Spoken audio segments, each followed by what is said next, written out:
નરેશ છે ને દિવાલમાં પોતું મારતી હું બધું નીચે સાફ સફાઈ કરી નાખું. અમે નહોતા એટલે બધું કાઢી નાખવાનું, અમે આવ્યા એટલે પાછું ફિટ કરી દેવાનું એમ કે. તો ઘરમાં છે ને ઘણો ટાઈમ થી એક ઉંદેડો કરી ગયો તો ઉંદેડાએ શું કર્યું જો જલપા ઉપર સાફ સફાઈ કરે, નીચે ઉંદેડાએ સાફ સફાઈ કરી. ઉંદેડાએ કેટલું નુકસાન કર્યું છે એ ચેક કરે છે mummy. Hello friends, good morning, જય શ્રી કૃષ્ણ, જય દ્વારકાધીશ. કેમ છો બધા? મજામાં ને? તો સ્વાગત છે તમારું આજના નવા વિડીયોમાં. અને અત્યારે જો સવારના 10 જેવો ટાઈમ આવી ગયો છે અને અત્યારે હું આવી ગઈ છું અહીંયા આગાસી ઉપર, કેમ કે અત્યારે અહીંયા કરવાના છે મારે કચરા પોતા, થોડીક સાફ સફાઈ કરવાની છે.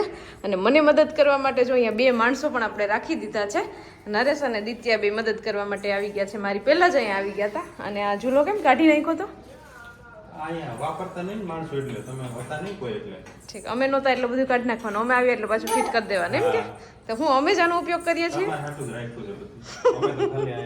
દેખાવ ખાલી દેખાવના જ છો અહીંયા. તો જે હવે ચૂલો ફિટ કરવાનું કામ સોંપ્યું હતું તો બંને પપ્પા દીકરી એ કામ કરી દીધું છે કમ્પ્લીટ. અને અહીંયા જોઈ લો તમે, ધૂળ જોઈ લો ખાલી કેટલું ગંદુ થઈ ગયું છે.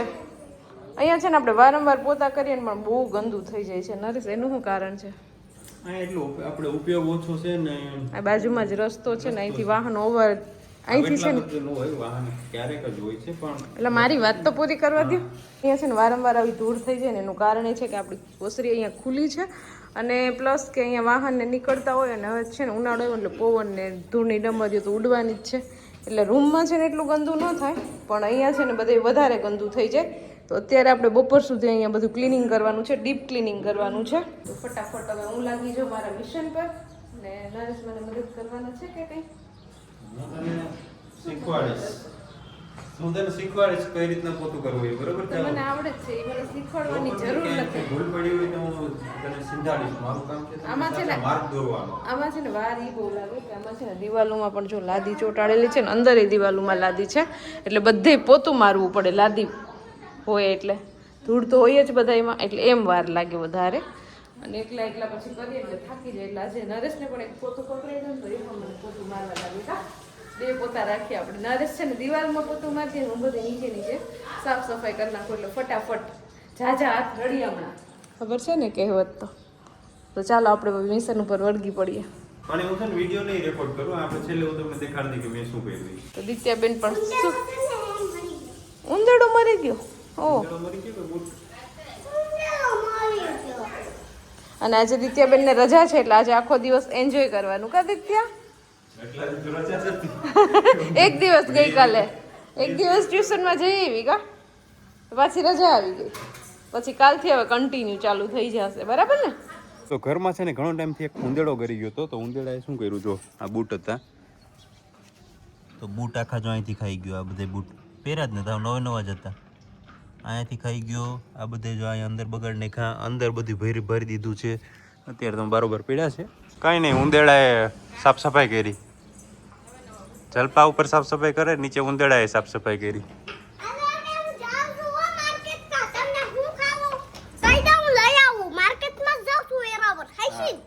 ઉધરસ આવે, ચોકલેટ લઈ આવજો અમારા માટે.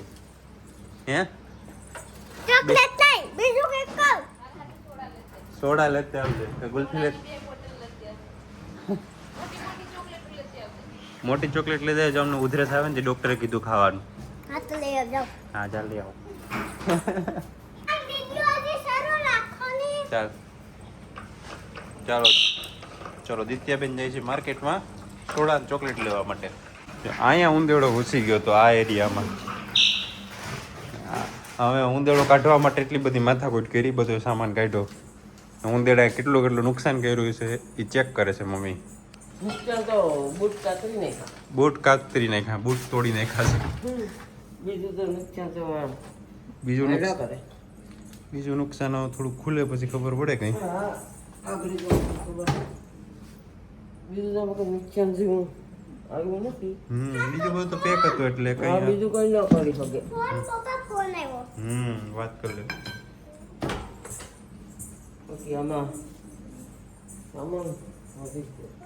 સામાન છે ને અમારે બહુ વધી ગયો છે હમણાં. જગ્યા નથી બધું રાખવાનું, એટલું ઘર એટલા બધી ખાલી પડ્યા તોય. ઘર એટલા છે તોય સામાન રાખવાની જગ્યા નથી. આવું બધું ને આપણે હરખું ગોઠવવું છે.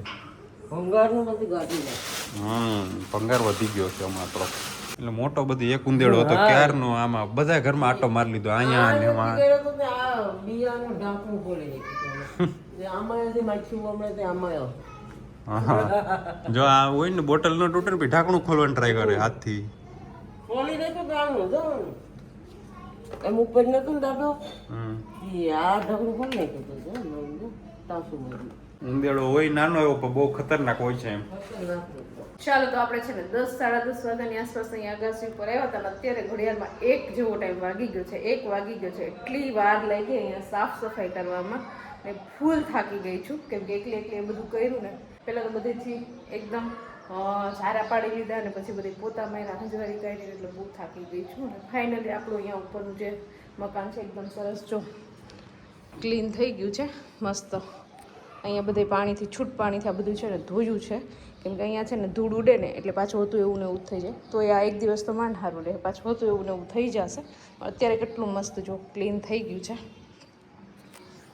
અને ઘણા લોકો કહેતા હતા કે તમે ઉપરના રૂમની ને તમારા ઘરની ને રૂમ ટૂર આપો એમ તો આપણે બસ થોડાક દિવસોમાં આવે છે ને જ્યારે ટાઈમ મળશે ને ત્યારે આપણે હોમ ટૂર કરાવી દઈશું ઘણા લોકોની કોમેન્ટ આવે છે એટલે અને અત્યારે હવે છે ને બહુ ભૂખ લાગી છે કામ કરીને તો ચાલો પહેલાં ફટાફટ હું ને નરેશ બે જ બાકી છીએ તો જમી લઈએ ચાલો તો અત્યારે બપોર પછીનો ટાઈમ થઈ ગયો છે ને આપણે આજે મસ્ત ઊંઘ કરી લીધી હતી પછી બપોરે મોડું થઈ ગયું હતું એટલે જમીને થોડીક વાર આરામ કરી લીધો હતો અને અત્યારે જો અહીંયા બોયડીમાં તમને બોર દેખાતા હશે પણ ઓછા થઈ ગયા આગળ પપ્પાએ જો થોડાક બોર છે ને અહીંથી તોડી લીધા પણ તોય આમાં હજી છે ને ઝાઝા બધા બોર છે જો નીચે ખરી ગયા છે પણ હવે આ એન્ડ ટાઈમ છે થોડા ઘણા છે એ આપણે તોડી લેશું ને પછી છે ને આ બોયડી છે ને એને કાપી નાખી નહીં નરેશ આવતા વર્ષ માટે સારા થાય આપણે તો નથી ખાતા ઘણા સુકાયેલ ગલ બોરે વેચતા હોય તો એનું ખાતા છે માણસો સુકાઈ ગલ બોર મસ્ત ગયડા ગયડા લાગે આમ મીઠા મીઠા લાગે આ રહ્યા જો આમાં નીચે જો કેટલા છે સુકાઈ ગયેલા ઢગલો પડ્યો છે બોરનો પણ હમણાં તો બધા ઘરમાં શરદી ઉધરસ વાળા છે ને એટલે કોઈ રાખતા જ નથી બોર ઘરમાં પડ્યા હતા એ નરેશે કાલ ફેંકી દીધા કા સુકાવા ન દીધા અત્યારે જો પાછા અમે ત્રણેય આવી ગયા છીએ ઉપર અને ઉપર આપણે બપોરના એ ક્લિનિંગ કરીને ગયા હતા પછી બધું પેક જ હતું પણ તોય જો આછી આછી ધૂળ ઉડી ઉડીને આવી ગઈ છે કેમ કે પવનને હોય એટલે ધૂળ તો આવવાની જ છે તો કેવું લાગ્યું નરેશ તમને મારું સાફ સફાઈનું કામ ધૂળ આવી ગઈ રોંઢો થયો ને એટલે તમે એમ કરીને ખોચો જ કાઢવો વખાણ નથી કરવા એમ એ ખોચા જ કાઢ્યા કહેવાય વખાણ ન કહેવાય ધૂળ તો આવી જ જાય ને હજી તો હું બપોરે નીચે પૂઈ ગઈ 1:30 વાગે ધૂળ તો છે હજુ તો આપું પોતું કામમાં નબળાઈ છે આપું પોતું હે નથી ફરીથી કર હા હવે તો એકાત્ર જ પોતા કરવા આવવું પડશે બાકી રૂમ બંધ હોય ને એટલે રૂમમાં નો વાંધો આવે પણ અહીંયા ઓસરીમાં છે ને પવન આવતો હોય એટલે એના ભેગી ધૂળ તો આવવાની જ છે એટલે એ પ્રોબ્લેમ તો રહેવાનો જ છે ના હાલશે ને હા હાલશે ને હકાવવું જ પડશે ચાલો તો છે ને દિત્યાને મળવા માટે જો નાના નાના સબસ્ક્રાઇબર આવ્યા છે શું નામ છે તારું જીલ આ જો ગઈકાલે પણ આવી હતી ગઈકાલે દિત્યા ટ્યુશનમાં જતી રહી હતી આજે મળી ગયા છે સોડા આપી કે મને આપી કે દિત્યાને હે તું પણ જોશે દિત્યાનો વિડીયો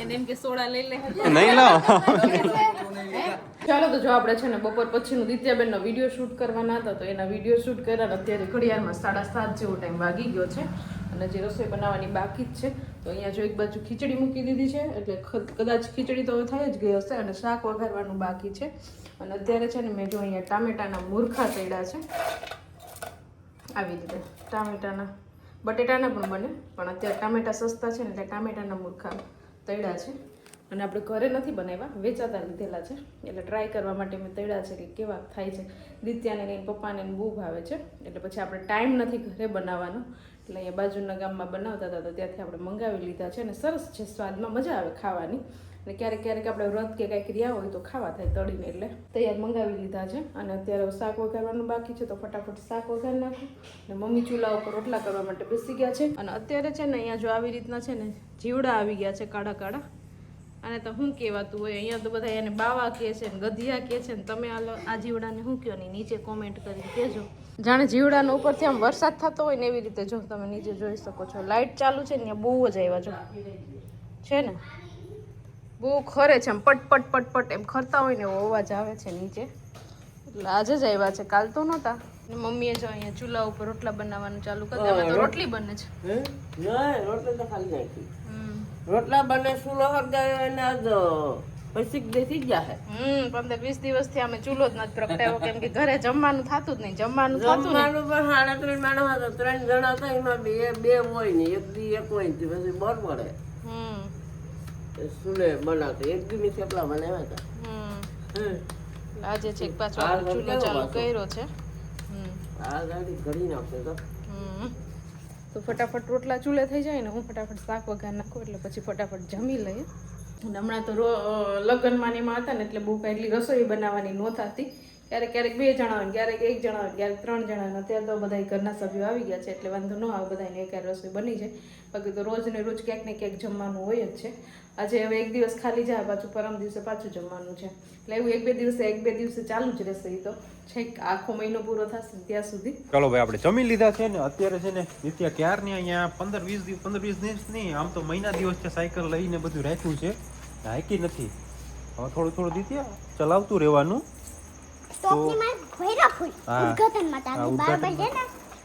તો પછી આવડે બાકી ભૂલી જવા છે બધું ચાલો જો સાયકલના 5 આટા માર લઈએ 2-3 આટા માર લઈએ પછી મૂકી દેવાનું દરરોજ 2-3 આટા માર લેવાના જમીને એટલે વોકિંગ થઈ જાય મસ્ત બરોબર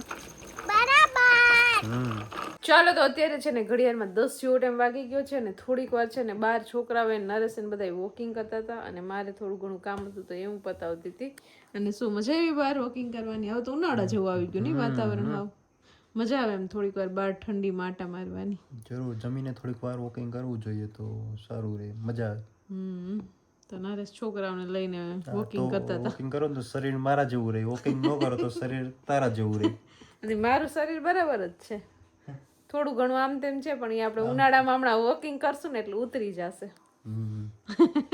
જમીને આખો શિયાળો ભેગું કર્યું હોય જ્યાં ઉતરે તો ઉતરી જાય આખો ઉનાળો છે ને હજી 4 મહિના ઉનાળાના એટલે આપણે વોકિંગ કરશું ને પછી ખાવા પીવાનું ઉનાળામાં કાંઈ એટલું બધું ચાલે નહીં જેટલું શિયાળામાં ભાવે અને શિયાળામાં જેટલી વસ્તુઓ સારી સારી આવે ને ખાવા પીવાની એ પાછું ઉનાળામાં ન આવે એટલે ઉનાળામાં આમ તડકો ને લૂ ને ગરમી ને એટલી હોય ને એટલે આપણે ખાવાનું ઈચ્છા જ ન થાય આપણને એટલે ઉનાળામાં છે ને આપણે એટલું બધું કંઈ ખાવાનું ન ભાવે એટલે આપણું શરીર ઓટોમેટિક ઉતરી જ જશે ને થોડો ઘણો તો ફેર પડી જ જશે એમ ગુડ લક તમને બેસ્ટ ઓફ લક એટલે જે શિયાળાનું આપણે બધું ખાઈ પીને ભેગું કર્યું છે ને આખું વરસ ચાલે ઓલું નથી કહેતા કે જેટલું બને ને એટલું શિયાળામાં તમારે ખાઈ લેવું એટલે તમારું શરીર છે ને એ આખું વરસ પછી સરસ કામ કર્યા કરે ઊંટ જેવું આખો પાણી પી લેવાનું પછી રણમાં હાલવાનું હા તે ઊંટ એવું જ કરે એ ઊંટ એવું પ્રાણી છે કે લાંબો ટાઈમ પાણી વગર જીવી શકે એમ ભણવામાં આવતું એવું ચલો તો હવે આ સાથે આ વિડીયોને પણ અહીંયા એન્ડ કરી દઈએ તો તમને આજનો મારો આ વિડીયો કેવો લાગ્યો કોમેન્ટ કરજો લાઈક કરજો શેર કરજો અને જો ચેનલમાં નવા હોય તો સબસ્ક્રાઈબ કરજો આવતીકાલે મળીશું નવા વિડીયો સાથે ત્યાં સુધી બાય ગુડ નાઇટ